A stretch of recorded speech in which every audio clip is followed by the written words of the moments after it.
Ngayong araw nga ay nagpagawa kami ng malaking tub dito sa farm. Noong mga nakaraang vlog nga ay nakita nyo na gumawa kami ng DIY mini tub dito sa farm natin. Since madalas kaming gumala para maligo sa ibang mga resort or mga liguan, gumawa na lang din kami ng sariling liguan namin dito sa farm para lahat ng kakailanganin namin ay nandito na talaga. Nasabi nga namin na napagawa kami ng hollow blocks para sana sa concrete namin na bakuran. Kaso nga lang hindi yun matutuloy kaya naman yung pinagawa namin ay tub na lang na malaki. Medyo nahirapan nga dito sa pagkankan ng lupa. Itong fish pond kasi natin ngayon ay palayan dati. At alam naman siguro ng karamihan dito na ang lupa sa palayan ay malambot talaga. Sa palibot nga ng mini tub natin ay yung lupa na galing yun sa palayan. Kaya aside sa maputik siya ay sobrang bigat niya. Tignan nyo naman parang clay talaga. Ang dahilan nga din kung bakit medyo mahina yung tubod natin ay dahil napasukan din siya ng putik na ganito. So pag na-finalize na to dito ay lilinisan din natin yan para lumakas. Yung tub na to na gagawin ay medyo malalim nga to. Yung bang sakto na makakaligo talaga tayo. Kahit nga sobrang nakakapagod dahil sa sunod-sunod na lakad namin, masaya pa rin kami at excited kami sa mga projects namin dito sa farm. Ngayon nga ay naglalambing tong isa kasi kailangan daw niya ng recharge. Pero ang recharge na to ay parang mapupunta din sa away. Hay naku, walang nagpapatalo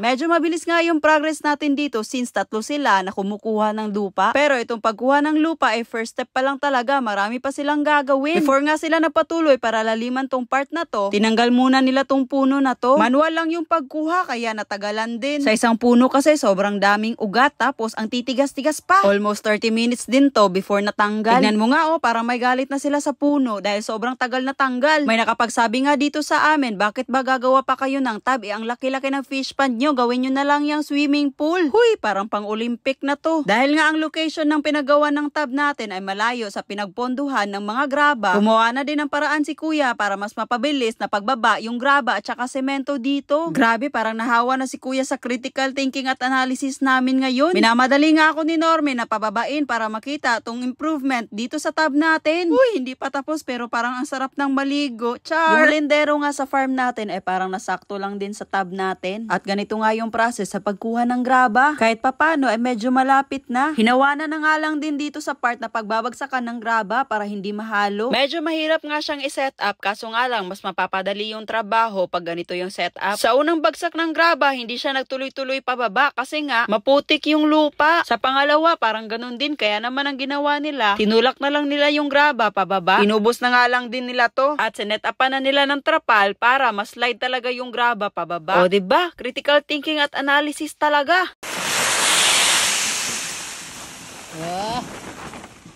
Grabe, sino bang mag-aakala na sa mga susunod na araw ay may tub na tayo or di kaya parang swimming pool? Dito nga pala malapit sa bamboo namin na pagdesisyonan ilagay kasi maganda din yung view. At syempre kasi malapit din sa tubod natin, 'di ba? So ang lalim na gagawin dito ay nasa 4 feet. Hindi talaga siya yung tipong makakalangoy ka talaga. Yung bang makakatambay ka lang habang nakalunod sa tubig. Kumbaga malaking version lang sa tub nung nasa CR ka. So kami ay na-excite sa outcome nito. Kasi syempre may paliguan na tayo.